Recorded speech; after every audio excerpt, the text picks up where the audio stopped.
Welcome to Thursday Advanced Trainings with Petra. That's me. For majority of you know me, but today we have an interesting topic. I know a majority of you probably, I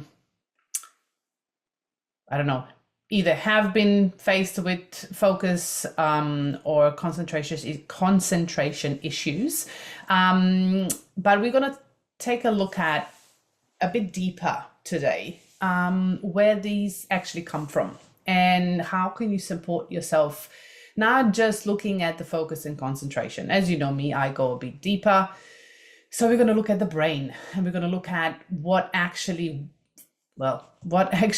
is influencing your focus and concentration. So you can actually start connecting the dots and start supporting your body so you can shift this challenge and not have it again in the future.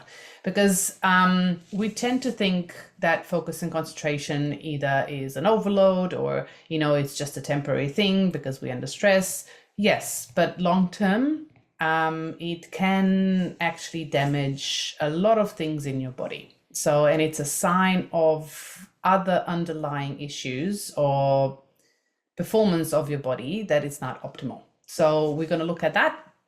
But first of all, let me just start sharing so you can actually go through the basics. Ooh, where am I? Here. I'm just gonna go and see my thingy. Okay, perfect. So as I said, today we are enhancing our focus and concentration. We've looked at a lot of other programs and a lot of other things, but tonight we are going to focus on a specific group of programs. I'm going to always add on different programs that you can support yourself with, and other exercises and things that you can actually look at to help your body shift and move into the right direction. As always, all of these trainings are my own personal experience, my knowledge, my research of over 20 years in healing my own self and shifting things that didn't work within me. And Healy devices are not, either Healy or Mag Healy devices are not intended to either treat, cure, mitigate, diagnose, or prevent any disease. Yeah. They're here to help us, support us on our journey, and literally create an environment within the body so the body can do the work itself. Yeah. So they're not magic pills. So we need to approach it differently, right? Because our Western medicine teaches us to look at the symptoms instead of actually the root cause. And Healy looks at, what's really out of balance in the body. So anything else around it can fall apart or fall away.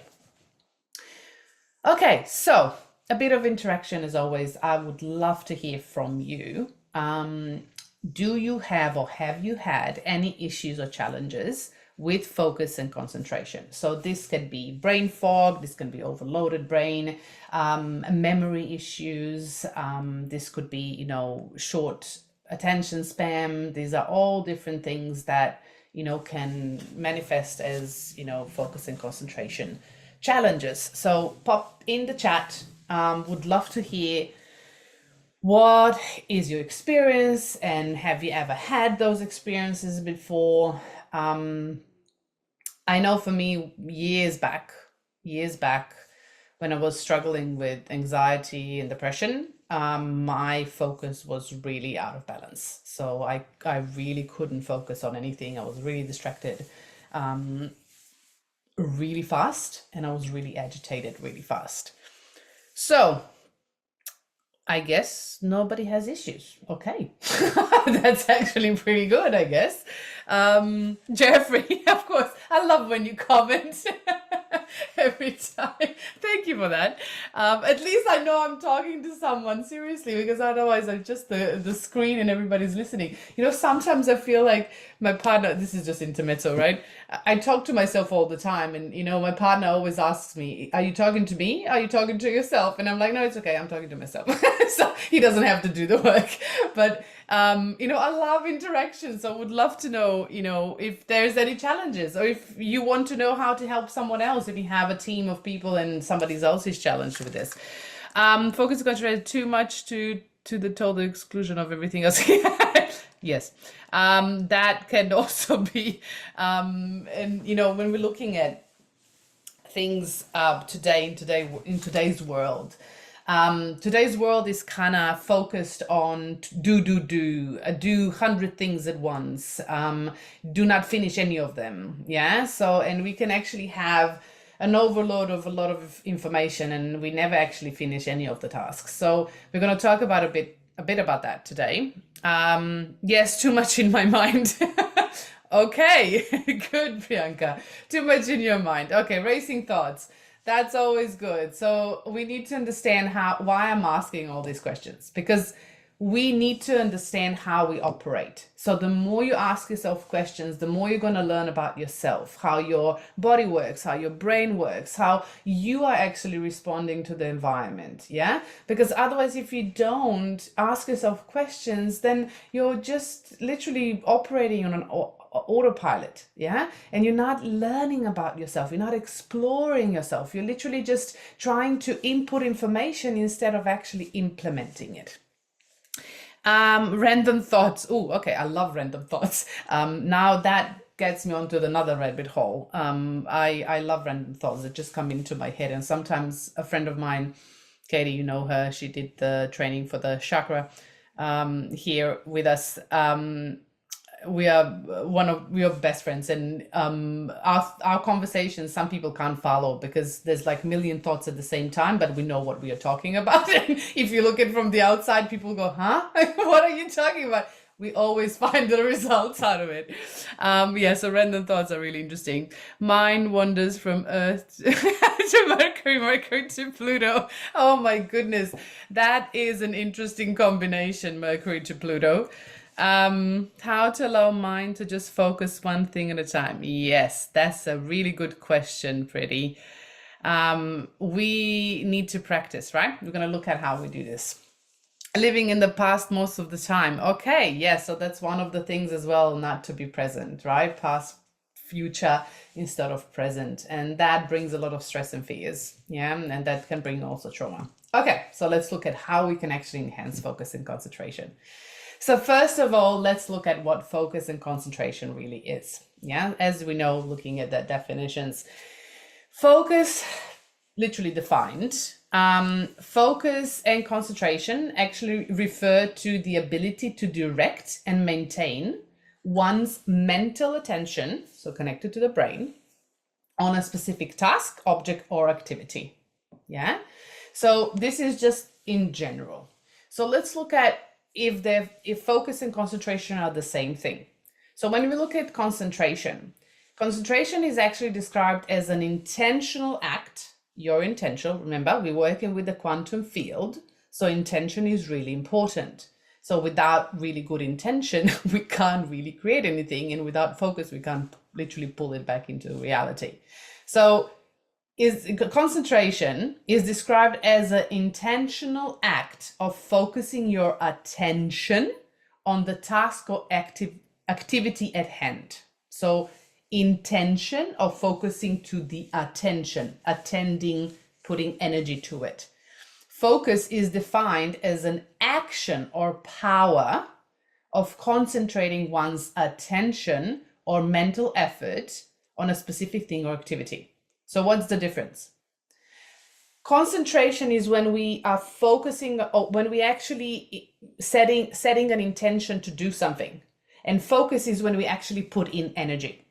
Yeah. So if I say I want, I don't know, a hot chocolate, I can think about a hot chocolate, right? But I also need to put some energy into it to actually make it. Yeah. And then I need to actually get up and make it. So that's the thing, right? But the physical act of it, it's a different part. What happens in the brain is really important. Why I'm saying that?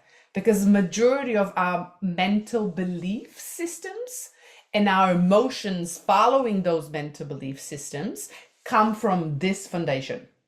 So if we don't understand that within our brain power, we can't actually shift it, and we can't act in the moment. And it's really going to be hard for us to have some mental health clarity. Yeah. So why are focus and concentration important? So let's look at physically. Yeah. So if we look at just the physical part of the focus and concentration in the brain, it's, important because we need to complete certain tasks, either in your business or in your job, or even if you have kids, or even in your daily life, right?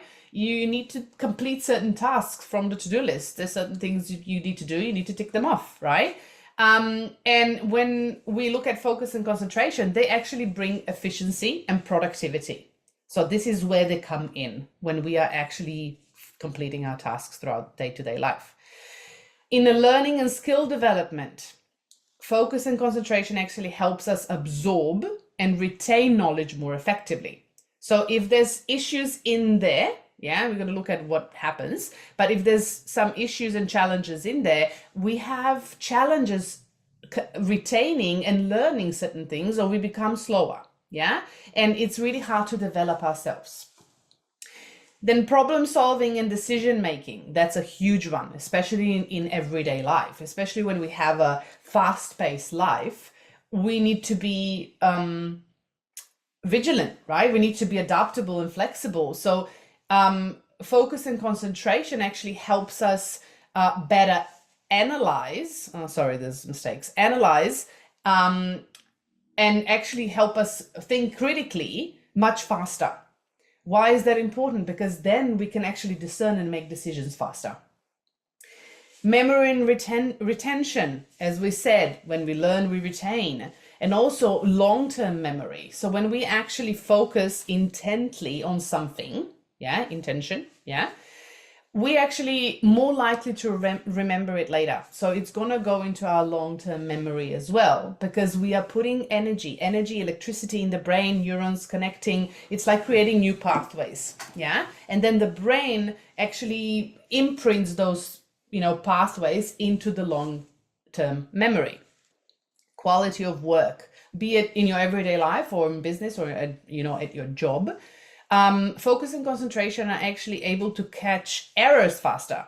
So when we have this really well developed, we can catch errors really fast. We can refine details more easily, and it doesn't take us as long. We save time.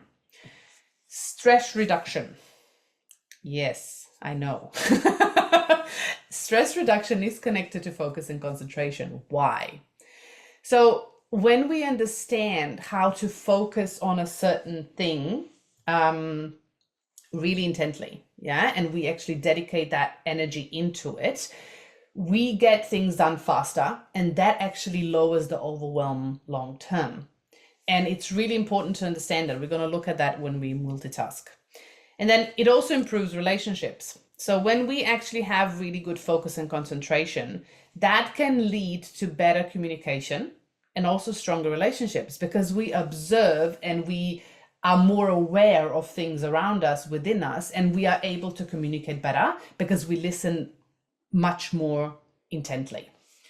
Goal achievement. So if you have certain goals, right, you can actually see stuff in your vision, but if you don't do any steps and you don't focus on certain things and you get distracted and move away, and then you don't actually do the steps, you can't achieve those goals, right?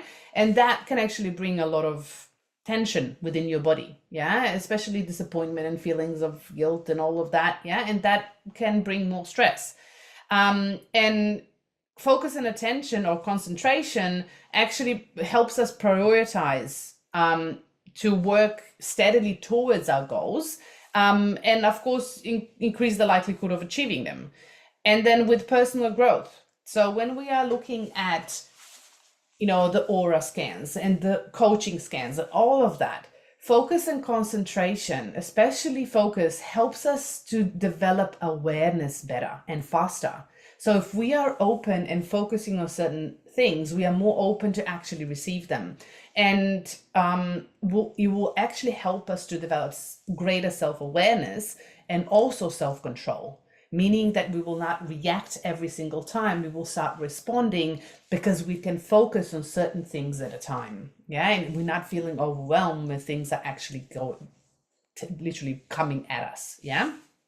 And that, of course, brings personal development. So these are the basics, and let's look at the brain now.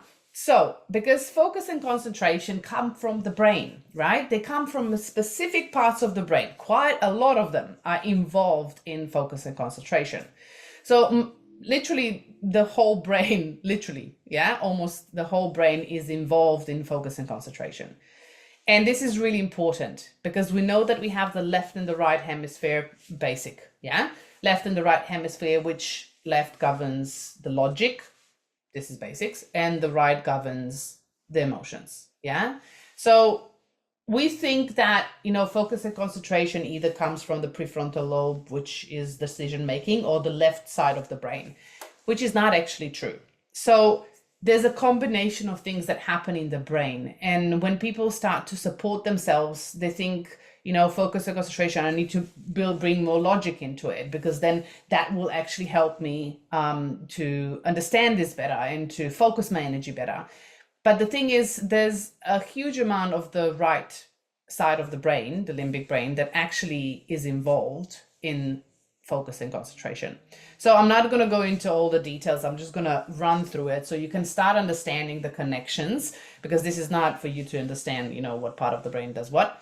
It's just so you have a bit of a wider perception of what's really happening when you are lacking focus, or when you are lacking, when you can't concentrate on certain things. Yeah, because when we understand how things happen, we can start connecting the dots within the body, and we can start supporting the right elements. So there's quite a few lobes in here that actually connect. So the first one is prefrontal cortex, which is literally here. Yeah.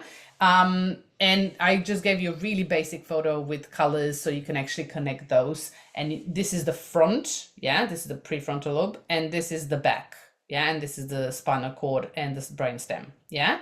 So the prefrontal cortex is connected to your concentration, working memory, and executive functions. It contains high concentration of dopamine containing nerve fibers. So we will take a look at dopamine, because dopamine is actually one of the most important elements when we try to bring and enhance concentration and focus. And those fibers actually act and are there for information processing and cognitive function. So whatever information you are receiving from the environment, this part of the brain is what's actually processing it. Then we have cerebrum that has 4 different lobes. This is the largest part of your brain. Yeah, so this is literally this part here.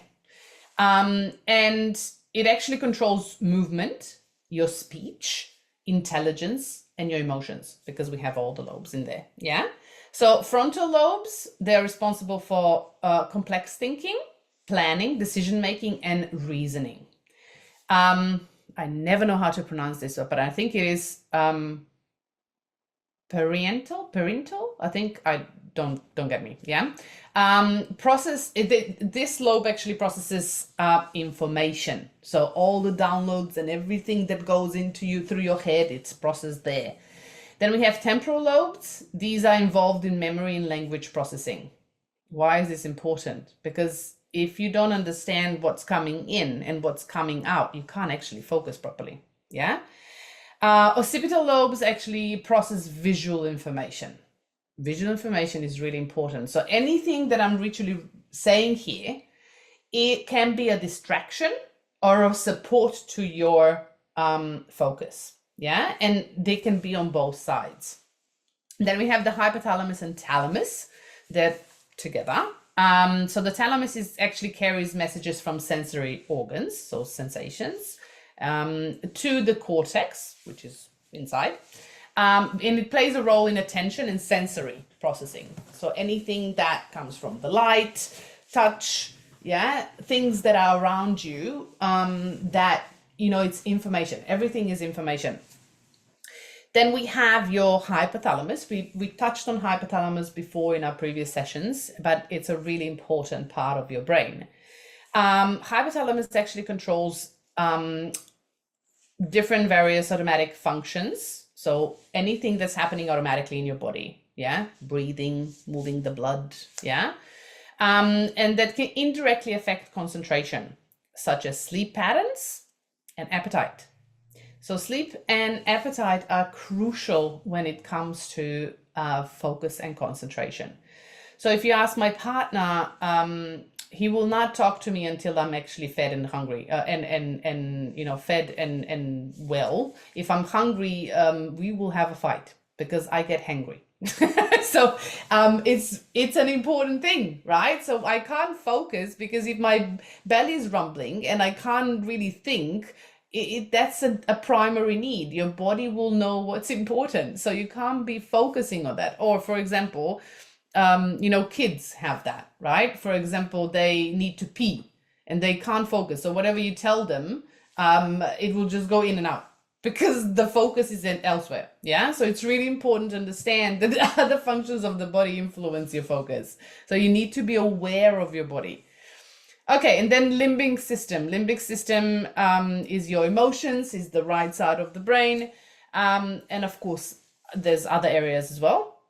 And also includes structures like amygdala and hippocampus, which actually play roles in memory and emotional regulation. So your memory, so whatever you focus on and concentrate on, will go into here. So if there's disconnections in your brain, no matter how much you focus, you won't retain information. And if there's trauma, so that's something that's important as well. If there's an emotional trauma in your body, that will also influence your long-term memory, your short-term memory, your attention span. So all of those things can be influenced through that. And then the brainstem. The brainstem is actually involved in different functions that can actually relate to your alertness and attention. So if you ever have you sleep and you have a really tight back, like the neck at the back, you can either get a headache or you feel like you can't concentrate. There's always a gap between a thought. Yeah. So the brainstem is actually really important. If there's not enough blood going through your neck, your brain will not get enough oxygen either. So your concentration and focus will be impaired. And then we have cerebellum. Cerebellum is the reptilian brain at the back. Yeah. So it's the smallest part of the brain. Some people call it reptilian. I don't like the wording, but because I feel like this is our subconscious part of the brain. And it's, I feel like it has more potential than just being a reptilian. We know it as a role in motor coordination. Yeah. So balancing. And it also contributes to cognitive function that can affect concentration. So if there's things in there's not enough blood, or there's subconscious programming or belief systems or trauma, that can actually affect you as well. So this is just the basic. Didn't go into the depth, but just so you get to know your brain a bit better. Yeah, so you know that it exists and there's things in there for you to actually explore. So let's look at on a physical level, from the environment and what you put inside and what you have under your control, what actually influences your focus and concentration. So there's few things that are really important. First is environmental factors. Noise and lighting are actually crucial for focus and concentration. So let's talk about that. So for example, excessive noise can actually be highly distracting. So we don't want any distractions, because distractions are, it's the shiny object syndrome.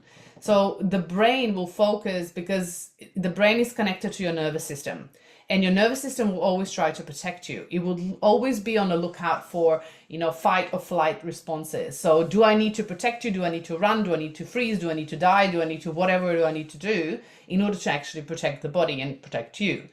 And when we have noise actually is a frequency, and it's really agitating to the nervous system. So if you already have trauma, okay, sorry, my Zoom is kind of moving things and hiding things. So if you already have trauma, you could be really sensitive to noise. You also could be really sensitive to lighting. So any light that comes into the body is a message. and any noise that comes through the body or around the body is a message. So if you are sensitive to those things and you can't concentrate with things around you in that certain manner, I would really encourage you to look at not only the brain function, but also the nervous system and the trauma. So looking at what's really, in the subconscious. And of course, if you're working, at your job, or if you're working at home, make sure that your desk or where you work is actually organized. So you don't have everything messy and a lot of clutter, because brain will see that as chaos, and nervous system will actually take that as a threat. So you will not be able to concentrate, and if you will be able to concentrate, you will need extra strength and extra focus and extra energy in order to do that. So it's really important, because those things are actually happening subconsciously. As I said, bright light, natural bright light actually is quite, people that have nervous system dysregulation are quite sensitive to the bright light. So we need to understand that natural light enhances focus and productivity, while a dim and harsh lighting actually causes eye strain and reduces concentration. So it's really important that we have natural lighting, not lightning, because you don't want that, but lighting. So you can actually have the right colors of the light coming through your eyes. Like we talked about last week with skin, it's really important that you have the right colors and frequencies coming through the body. Technology. In today's world, put 1 in the comment. How often throughout the day, or let's say, who gets distracted by notifications on the phone throughout the day? If you get distracted, put 1 in a comment. I want to know how many of you are organized with your notifications. You get distracted, okay? Only 2 of you, okay? Good. The rest of you are good then. No one else is distracted. Perfect. Okay. So, technology can take a huge toll and huge stress on the body. Notification and multitasking are one of the top things that are actually influencing your focus and concentration. Notification on your phone, especially of your social media or anything else that is blinking and beeping all the time, is actually stressing your nervous system. So put your phone on silent, or turn off your notification, and actually have an intentional choice to actually go into the social media and do the work there, or look at them whenever you want to. But when you are working, or where you're focusing on certain projects and things, make sure that you have a do not disturb button on. Yeah, because otherwise you are literally taxing your nervous system, and that influences your brain immensely. It actually kills the neurons in your brain. So it's really important, especially with the frequency in the mobile phones. That's really because it's agitated frequency. So it's really important to actually have a bit more control around this. Multitasking. Who multitasks? Put 2 in the comment if you multitask all the time, and if you think that that's actually a good thing. Good. Switching off notifications is good. Yeah, multitasking. Oh, wow. Okay, good. So multitasking, I'm sorry to burst your bubble, but it's actually killing your neurons in the brain. It does not help you focus. It actually does not enhance your focus. It actually kills it.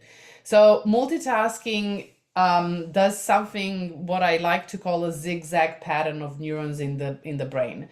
And it's like you would be walking down, I don't know, a meadow, yeah, and you have like 3 different pathways towards the lake, yeah.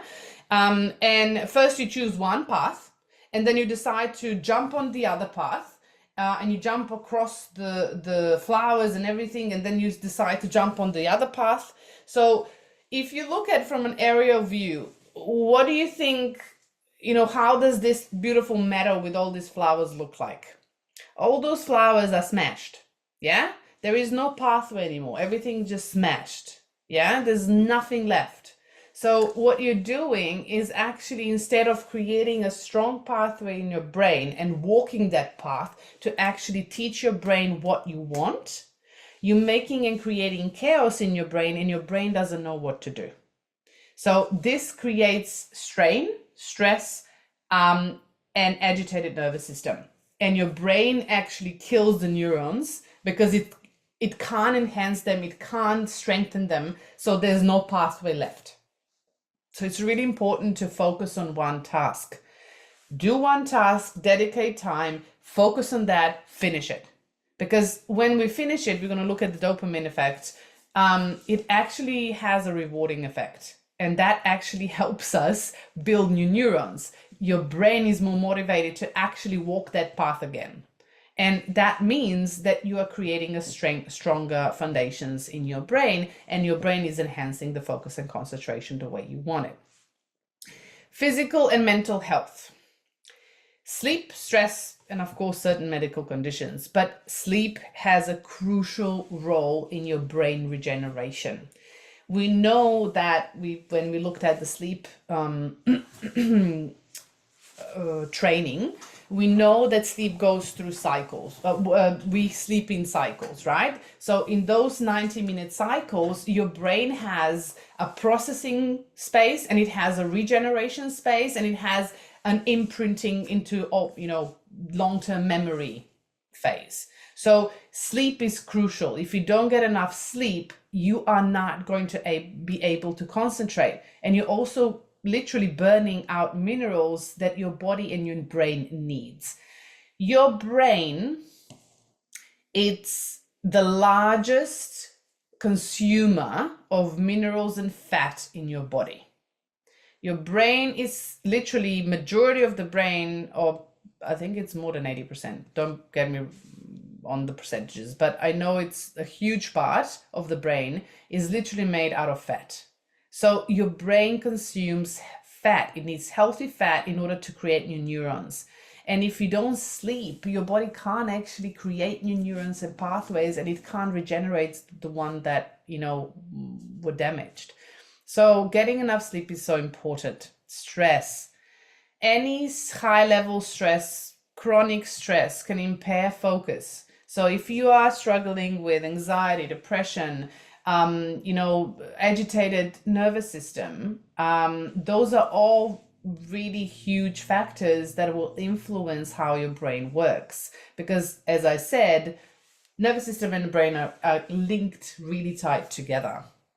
As I said, conditions like ADHD, depression, anxiety, chronic fatigue, which is connected to your nervous system of adrenal glands, can all impact concentration. Because fatigue, when you're tired, you can't think, because your body will preserve energy for the important things. Then we have lifestyle factors. Diet. Diet is the most important thing, because you need to feed the brain. The brain needs to eat. And if you don't feed it the right things, and if you don't feed your body and your nervous system the right things, your brain will not perform the way you want to. So amino acids that build protein are really important. Healthy fats. Avoid sugar. Sugar is like a drug. It's like a heroin. It actually activates the same areas of the brain as heroin. So, and it kills, it literally drains the minerals out of your body. And it actually can kill the neurons, the connections between the neurons. Yeah, so sugar, get it out.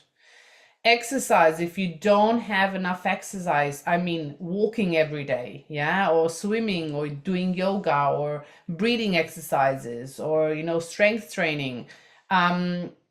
Exercise actually enhances the cognitive function and concentration, and it also releases really good hormones in your brain.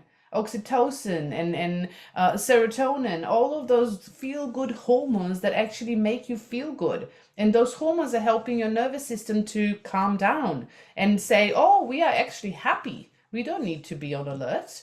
So that helps to boost your concentration. Hydration. You need water. But water doesn't come to your brain if there's no minerals. Yeah, so you need to really feed your water with minerals and your body with water and minerals. Then when you work, either job, business, or whatever you do, work habits are really important. Time management and breaks. So if you have poor time management and you don't schedule things, you don't block your times, you don't actually have a routine how you work, I'm so sorry to say, I hear this a lot. And I have clients that say, oh, when we look at the nervous system and they go, and I ask them, do you have a structure? Do you have a routine? And they go, oh, I'm really creative. Yeah, that's perfectly fine if you're creative, but creativity likes structure too. Otherwise, you can't. It's chaos. And chaos is okay, but it's a really taxing thing for the physical body. Brain loves routines. If you give your brain imagine yourself, like when we were in COVID, right? Certain situations came up that were completely unknown. Your brain was not comfortable in that situation because your brain wants security. It wants routine. It wants to know what's coming. So I'm not saying be rigid, but have time management and have a structure so you know what's coming, so your brain can relax and you can focus on one task. Breaks. So this is where I go, yes, breaks are needed, of course, because your brain needs to actually have a bit of a break and have more oxygen and so on and so on. But depends on how you work. For example, I have a friend and she does the best work if she works 50 minutes, so 50 minutes, and then have a 10-minute break. So every 50 minutes, she has a 10-minute break and she works beautifully. For me, I can't do that. For me, that's a distraction. I block 2 to 3 hours of time and I have a really deep focus. So for me, this is how I work and I've always done this. I have a really strong attention span and a long attention span and I can focus for long periods of time. So for me, I prefer to have blocks of time of 2 to 3 hours and then have a half an hour break and do some breath work and do some movement and, get the energy out and really close the chapter and move to something else. So there's options. You need to figure out how you work and how your brain works best so you can support it. But you do need breaks, and I would encourage you in your breaks to actually do some breathing exercises to bring more oxygen into your body. Okay, dopamine. So dopamine is something that has been talked about a lot, but a lot of people say, oh, you need dopamine. Oh, dopamine is so important, but why? What is the benefit of it? So why is it so important and what actually it is? So dopamine is actually a neurotransmitter. So it's literally transmits information through electricity through the brain. Yeah. And it's an element in the body that body creates. And it plays several important roles in the brain as well as in the body that are actually crucial for influencing your focus and concentration. So dopamine is an element that, as a neurotransmitter, there needs to be an optimal balance of dopamine in your body. So if it's too low or if it's excessively too high, none of those are really good. We need to find the sweet spot.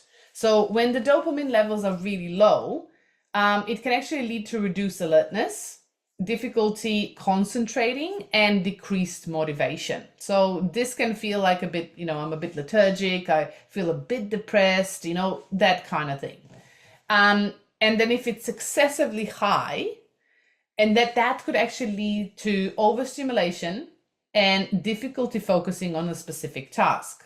So that is something that we can experience when we have adrenal fatigue, when at night we are wired and tired. So we are literally like a, buzz bunny, but we can't focus on anything because we are so tired. So that can also be one of the things happening in the body. Yeah, because of course, nervous system influences your brain.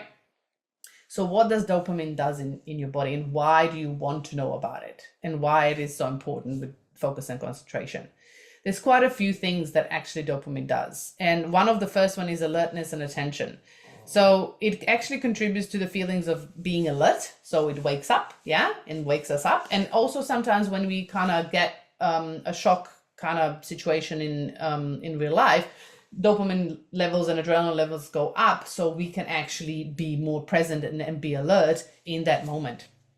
And that helps us, maintain focus on certain tasks. It also enhances our ability to concentrate and stay attentive when it's optimal. So this is why for me, I have a really good dopamine balance. That's why I can actually stay focused for a long period of time, because I now learn my body and my brain needs certain elements in between. And when I'm actually feeling that that's dropping, I'm adding that and minerals and things like that, and I can concentrate for longer. Motivation and reward, cognitive effort, executive functioning, energy and enthusiasm, cognitive flexibility, sleep and regulation, all of that is dopamine is included in. So why is motivation and reward? That's what I was saying, right? So when we actually, it's connected to the brain reward system. So when we actually achieve a certain task, or we close a certain project, or we feel like we accomplished something, our brain actually extracts or creates hormones that are connected to your pleasure and feeling the reward that you actually accomplished and achieved something. And that's actually a good thing, because you're training your brain to actually want to do a scary thing again. Yeah, because the brain doesn't want to do a scary thing. The brain doesn't want to change. The brain doesn't want to move anywhere. It wants to stay in the same place. But if you want to change and shift and grow, then you need to train your brain in order to actually move. And one of those things is dopamine. So reward and actually motivation are an important part. With cognitive effort, research actually shows that dopamine affects how the brain decides whether a goal is worth the effort. So when we are deciding if we're going to do something or not, the brain releases certain chemicals, and based on those chemicals, the brain decides, am I going to do this or I'm not? So it's really important to understand, to have the balance levels of dopamine and balance levels of brain functioning in order to actually make better decisions. Okay, so high dopamine levels also make specific parts of the brain make people more likely to focus on the benefits of completing difficult mental tasks rather than the costs of them.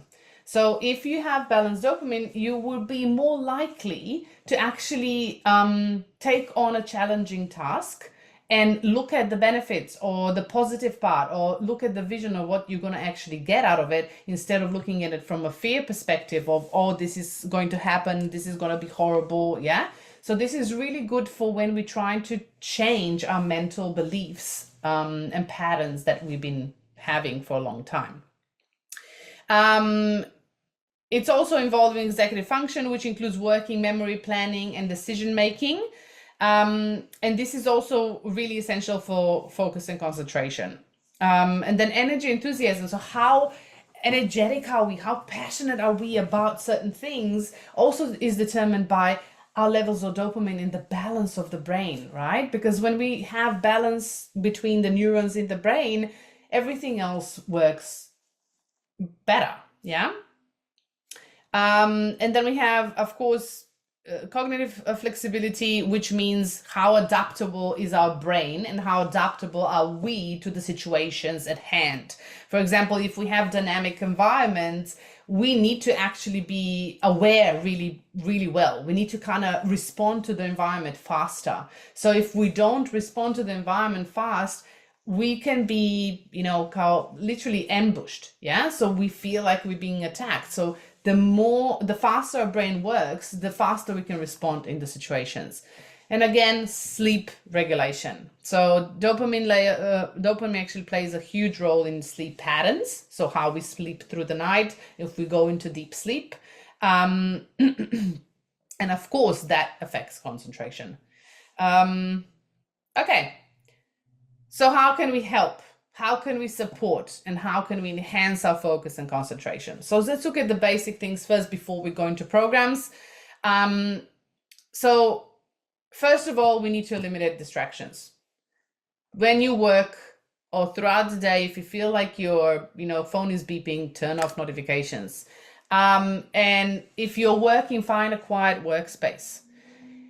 If you feel like the noise is too much for you, use noise canceling headphones. So there's like those little things now that you can regulate the noise from the outside as well.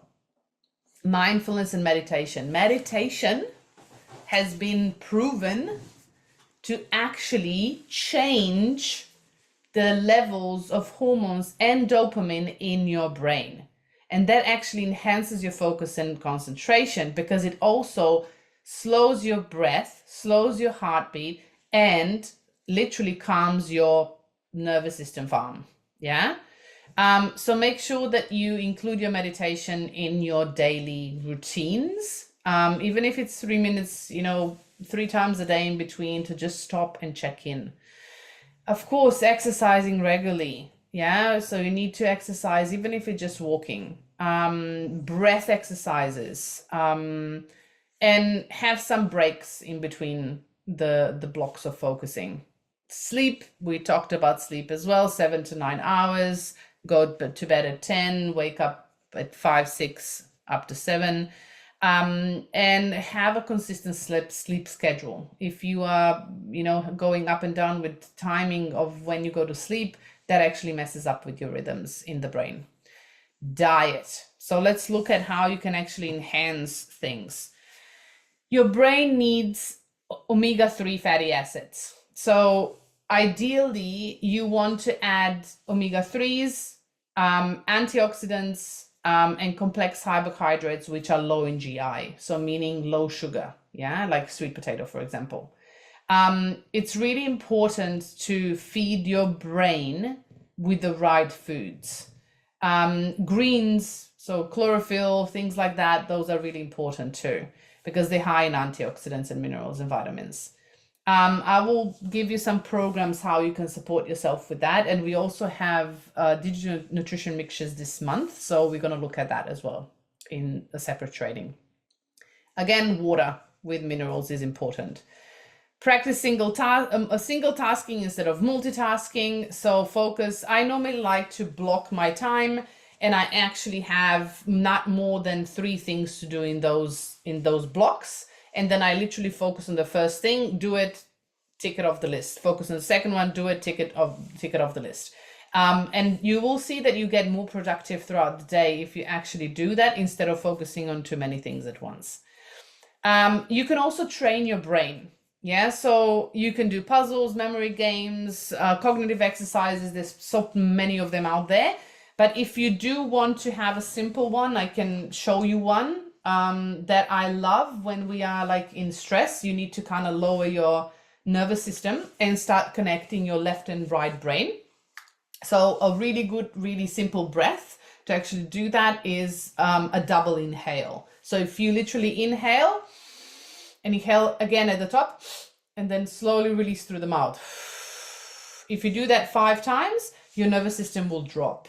And then if you want to combine it to actually start connecting the left and the right side of the brain, what you can do is, with the breath, you can inhale, and while you exhale, you literally snap your fingers on the right hand, left hand, and then put your hands together. So what you're doing is you're activating different sides of the brain and then bringing them together. So you're kind of connecting them, and that actually trains your brain to be connected at all times. So it's not you using just one side of the brain, preferably or favorably throughout the day. So that's just one simple thing that you could do. And then, of course, practice deep work. Deep work, I mean block time, deep focus into things. Give away, like literally do not disturb. Put your phone, your computer, like when I'm working, I put my computer on do not disturb. I have no notifications, no calls. I literally block my time and I focus really well, like really deeply. Because when you do that, your brain and your body uses the energy to actually do the work. And it's not focusing on anything else. Your nervous system is not distracted. And you can focus on important things. Okay, let's look at the programs. So one of the program groups dedicated to this is the learning program group. but I have added some extra programs for you, which I found were quite helpful. Yeah. But you, as I always, you need to try it on yourself to see what your body really needs, because your needs will be different from mine and from someone else. So we have a learning list of programs, and there's few of the programs that work on concentration, there's few of the programs that work on focus. But what I do love in this list of program groups is that you also have your stress. So these are actually helping you to subside the nervous system, so it opens up the alertness in the brain. So what happens when we are in an emotional state? When we are in an emotional state, we can't think rationally, because the side of the brain that's a logic side of the brain and the prefrontal cortex actually get cut off. So there's no connection. The only side of the brain that's actually working is the cerebrum, which is the reptilian brain and small brain, and the right side of the brain, yeah, which is the limbic brain, which is the emotions. So it's really important to calm down the stress in order to start linking both hemispheres together. With exam, you have also the tension in the body, because when our body is already under stress, it goes into the fight flight response. So your stress signals are already active. So this actually relaxes your muscles as well. And then we have your learning systemic and learning acute, which actually help you retain memory, not only boost concentration, but also retain memory long term. And then, of course, memory is the long-term memory. So you actually can, when you sleep, you can actually retain those long-term, not just short-term. And then we have the concentration systemic, which is the field for achievement, meaning you actually getting things done. So for example, if you're working and you actually want to get your tasks done, concentration systemic is actually a really good one. One of the really good ones is also activation. This one, the concentration acute, is actually for focusing. So if you have problem focusing and you get distracted, run this program to actually start connecting the brain neurons and actually balancing both lobes to actually help you focus better. I also gave you some extra programs that I like to use. I like the classical energetic. In power of 3, I tend to do classical energetic or classical physical because classical physical works on the adrenal glands and the nervous system. The classical energetic actually works on your hypothalamus glands and your energy in the body. And of course, the Kapha Pitta Vata if something is out of balance. But I also like to use digital nutrition. So we're going to look at the digital nutrition towards the end of the month. I love brain harmony. So we need to understand that digital nutrition is literally helping us absorb nutrients to actually feed the brain. So if you're running these programs, brain harmony, nerve harmony, antioxidants, and tissue harmony, they will help you absorb specific nutrients from the food that you're eating, because we need building blocks. To actually feed your brain and your nervous system to actually help you regenerate faster. Otherwise, activation is a great programming job to help you actually activate the energy within the brain. If you feel overwhelmed or you feel like you're being distracted, or there's a lot of things coming from the environment, in bioenergetic defense, there's a mental program that's actually really good to help protect your brain from a lot of distractions from the outside, so you can actually focus your energy inward.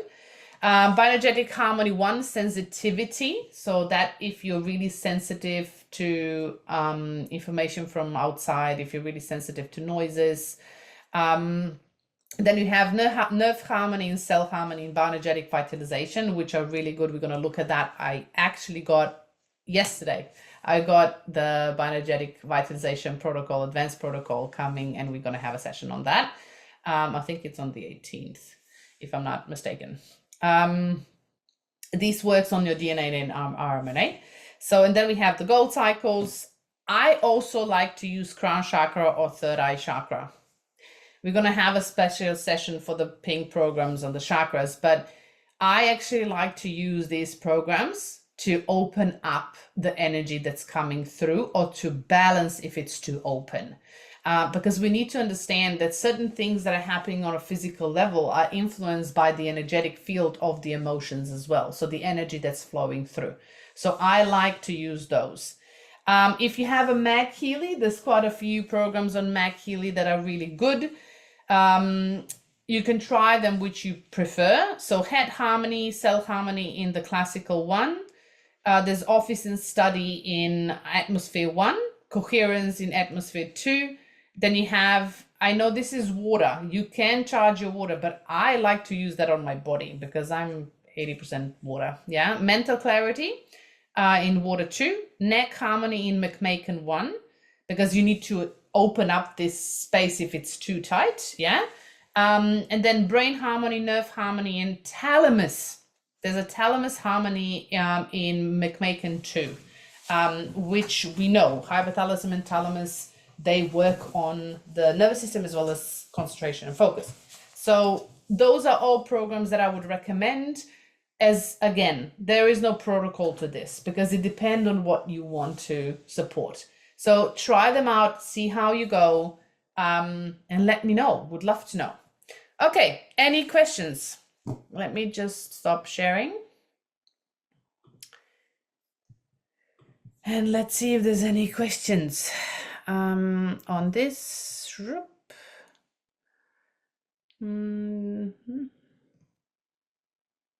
If you have a question, you can pop your hand up as well. I'll just go through a chat while we're doing. Oh, okay. Oh, look at the turtle. I like the turtle. Let me see, Priyanka. Here you go. You can unmute. Hi. Hello. Hello. So hi Petra. Hi. So my question is for kids who have got this autism, ASD autism, they have got speech disorder. So what can be done along with the focus and concentration for the speech, because the speech requires concentration. So is there anything specifically you will mention for them? Okay, again, Healy, this is official, right? Healy, it's not recommending to use Meg Healy or Healy on the kids. But if this would be an adult person, what I would be thinking of is if there's probably a disconnection within the brain. Yeah. So looking at either the thalamus, the hypothalamus, looking at the balance of the brain. Yeah. So you can combine either things of, looking at the Mag Healy, the McMaken programs, looking at the nervous system, looking at, I would run learning programs to actually see, you could scan on the Blue app, what programs are actually coming up. You can just scan the learning programs and see what are the top ones. But make sure that if you are doing the programs, make sure that you are doing them long term, so that they're not just sporadical. Make sure that you can have like certain programs that you're using like daily and use them for at least 3 months, because the consistency is what you want, especially when it's like really out of balance. It might not be just speech, it might be how things are, how a person is processing things in their brain, and it could also be a chakra connection, right? So there's so many things that you could look at. And I wouldn't just go because we see something, we think that that's it. I would actually go and step backwards. Like I always teach this, right? It's step backwards and see and start asking questions of what could be influencing this, and start observing the person around, how they are processing things, how they're processing the world. Are they expressing how they're expressing? Maybe they have a different way of expressing. So I feel like sometimes we put labels on things just because they're not in a box of what we think they need to be. But sometimes it's just a different approach, that somebody's doing it in a different way and they might need a different support. So this is how I would approach it. But again, Healy is not recommended for kids. So this is on your own responsibility. Yeah, it's about a person who is 20 years old and Okay, so that's an adult. Yeah. yeah, That's an adult. yeah, That's not a yeah. kid. Yeah. So in this case, I would definitely, if you have a Mac Healy, McMaken programs are amazing. Yeah. So I would definitely look at the combination of thalamus harmony, which is in the McMaken. I would look at the learning programs, so you can actually look at the brain. I would definitely look at digital nutrition, and then look at scanning of either aura, vital substances in the blue app to see what, sometimes it can be a deficiency, so it depends, right? So there's so many different approaches you can go with. Yeah. Because I don't know this person. And you can also go to a time weather practitioner, and they will actually give you more specific details on that, and Thank you even so give much. them a specific programs for that. Yeah. Thank you. Thank you so much, dear. Thank you. You're welcome, Priyanka. Okay. Let me just see if there's anything else in the chat. Otherwise, we're gonna finish.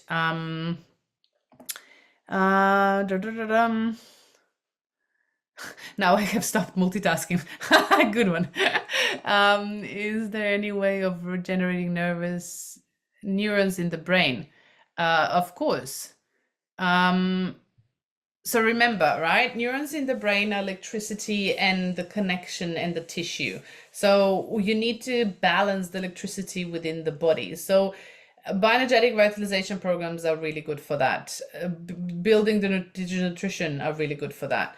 And starting the brain harmonies, right? Anything within the brain, frequencies within the brain will balance the neurons. So depending on what is the intention behind that, why is that you want to balance those, right? So I always ask questions of, I want to do this, but why do you want to do this? Because if you don't know why you're going to do it, then you're just doing it without understanding where you're going, right? Any programs can we do in okay, Dr. Shagufta, I can't answer that one, unfortunately. Programs to clear past lives. Well, there's the past. Is that Jeffrey? Sorry, is that the answer for the above? I didn't know. Yeah, probably. Sorry. Has been successor of 5-year-old. Yeah. There's success stories all the time, right? But we also need to understand we work with quantum field. So we need to be ready. We need to be ready to step into that person of being healed. So it's not just trying to fix things, because there's nothing to fix. Yeah, we need to kind of shift our perspective into there's nothing wrong with us, there's nothing to fix, there's only our path back to balance. So how can I find my way? How can I actually be a balanced person within myself before the physical happens? Yeah, so this is a completely different approach to balance, healing, whatever you want to do. It's not like Western medicine. This is a completely different approach. You need to really move away from this is the label and this is what this works for this label. It's okay, this is the label, but what's influencing this label? What's causing this label? Okay, and then going, but this is just out of balance. Who am I in balance? Who am I as a person that's fully in balance on all levels? How does that feel like? How does that look like? How do I act? How do I behave? And really looking at that on a quantum field, and then solutions present themselves. So it's a really different approach of how we do life. How to bring focus and seriousness in studies for 50. Okay. Can I reframe that sentence? So this is a sentence, right? This is a question. How to bring focus and seriousness in studies for a 15-year-old. I will reframe this, because if we are actually asking how to bring seriousness into something, then they will not learn. I don't like to learn when things are serious. I like to learn when things are fun and when they're actually engaging, when I actually want to be literally pulled into something. So we need to understand that responsibility and seriousness are two different things. We teach responsibility for ourselves and for our kids by leading by example. But seriousness does not mean that there's lack of responsibility. I have fun now more than I ever had, and I've been serious all my life. And I've done more now in this era of my life than I had before. So make sure that you shift your mindset, especially with kids, because kids are supposed to be innocent. They're supposed to play. They're supposed to explore. Yeah, that's how they're going to learn. Please don't kill those neurons in the brain. That's all I'm gonna say. In autism case, which program we have to run? Again, label program does not work. Ask yourself, if this is the label, what is influencing it? So do a bit of research, understand how it works, and not only research on the online what doctors are saying. Observe your child, observe your person that you're wanting to support. How are they acting? How are they behaving? Where do they need support? Because the label might be just something that we think it's wrong, but it's just stretching our brain to actually present and express in a different way. We don't have to fix anything, remember? Okay, so Dr. Vereshguda, I have no idea how to pronounce it. I'm so sorry. The second question, Healy is not recommended with people with epilepsy because it can actually trigger seizures. Yeah. So we need to really be aware and observe how to approach this. Healy does not recommend to approach this at all because it's one of the things that is on the now I've lost the word, contraindications.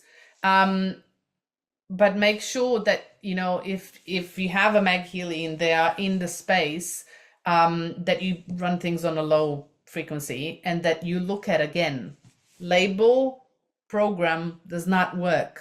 You're not going to have results that way. Maybe short term you will for first 3 months, but long term you won't shift anything. You need to shift the perspective. Yeah. Why is this happening? Not why to me, but looking at a deeper cause of where is this coming from? Because, you know, anything in the brain, normally it's a deficiency that the brain is not actually working optimally. Where am I?